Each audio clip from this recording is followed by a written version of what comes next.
Hey guys, it's me, Deanne Hussing.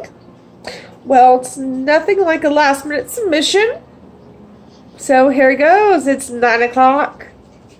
Alrighty, which time of day actually goes hand in hand with my lesson, which will be over the moon phases and everyone's favorite cookie, Oreos. So let's dig in and enjoy, shall we?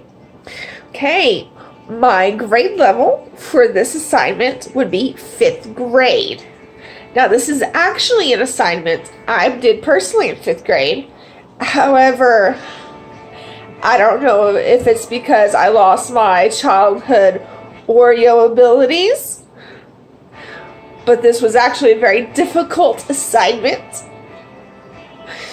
When back in the day, it was the funnest day in the entire year. I mean, who wouldn't love playing with Oreos and eating them and learning something in the process? Okay. My content area, the main one would be science, of course. However, my lesson would also encompass math and English. My TEKS for math would be number 3. Number and operations. The student applies mathematical process standards to development and usage strategies and methods for positive rational number computations in order to solve problems with efficiency and accuracy. My science strategy, also good old number 3. Scientific investigation and reasoning. The student uses critical thinking during the scientific problem solving to make information and informed decisions. English, number 2. Reading, vocabulary development. Students understand new vocabulary and use it when reading and writing. My key concepts for this lesson for math would be divide whole numbers by unit fractions and unit fractions by whole numbers. Science concept. Draw or develop a model that represents how something that cannot be seen, such as the sun, earth, or the moon. English concept. Use context clues to determine or clarify the meaning of unfamiliar or multiple meaning words. Prior knowledge. Whole numbers and fractions is something that the students would have already started to cover in their math classes, as well as observing the different moon phases, especially at summertime. Students, kids, all out playing, looking at the different stages of the moon cycle, wondering what's going on. The moon looks different today than it did yesterday. Or on calendars, you see how it's labeled full moon, new moon, whatnot. And of course, the stereotype of, oh, it's a new moon, things are going crazy. And let me tell you, 5 years in a maximum security prison, full moon, yes, did you go kind of crazy? So, the vocabulary for this assignment would be the terms gibbous, waning, and waxing. The vocabulary strategies that would be used would be discuss each word and show pictures of the moon phases.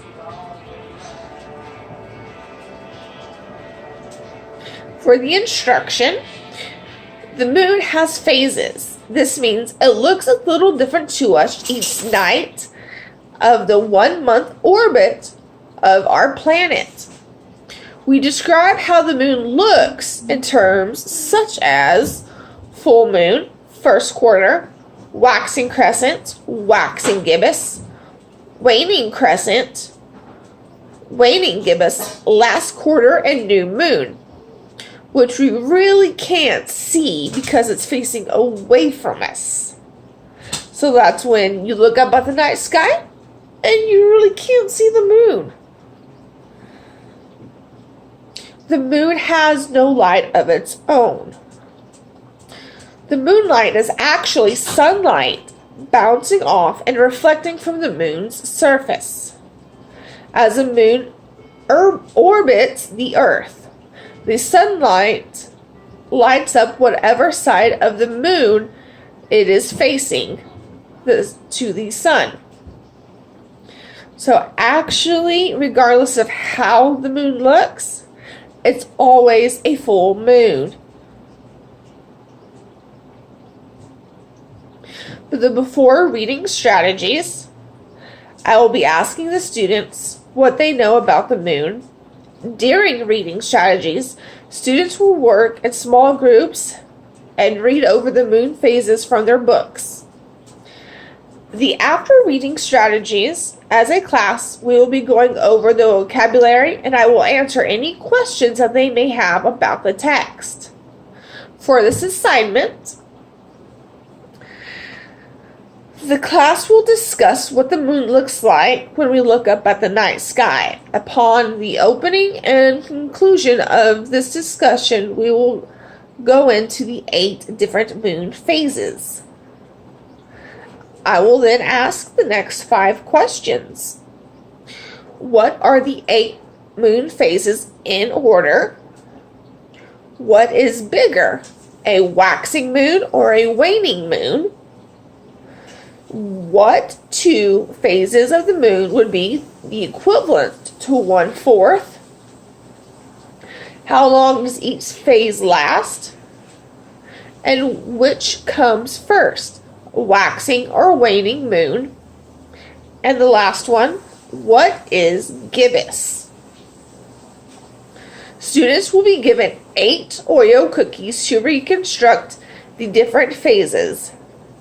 They will also be asked to write down which fractions they would represent, whether it be a whole number by the moon phase or a fraction. Students will open up the cookies and remove the appropriate amount of cream to show the correct phase. Now, I did this as a trial and error to see if I could record myself doing this for this lesson. And let's just say it did not go very good. It was definitely not PG. So I had to stop what I was doing, recreate my moon phases with my Oreos. So I will be showing you those moon phases instead. For the differential instruction, for language and culture diversity, I would first consult with either the ESL or the ELL teachers beforehand and discuss any issues that may arise and address them. Also, for this assignment, students will be working in small groups. For example, if I have a student in my class who speaks fluent Spanish but struggles with English, I would make sure, if possible, to assign a student to work with that student who is proficient in both English and Spanish. Learners with special needs. Instead of having the students work on all 8 moon phases, I would instead have them recreate the 4 major moon phases, such as new moon, full moon, first quarter, and second quarter. At-risk students, they would be allowed to use their book for this assignment. Enrichment for students who are advanced.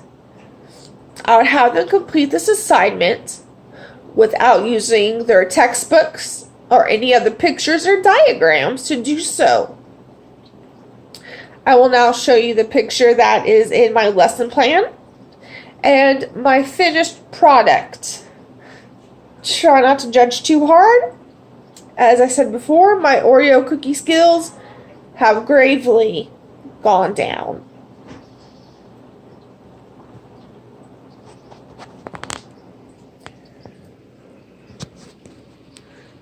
Let's see.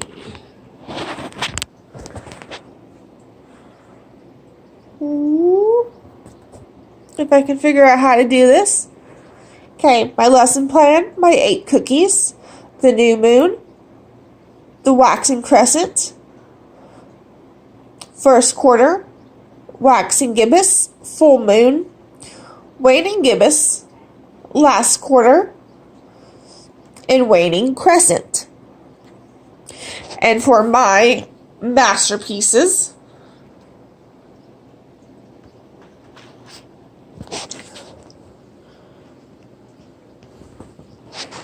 as you can see, I reconstructed all 8 of the moon phases out of the Oreos. I had to use a plastic knife to help, as well as enlist the help of a couple little girls who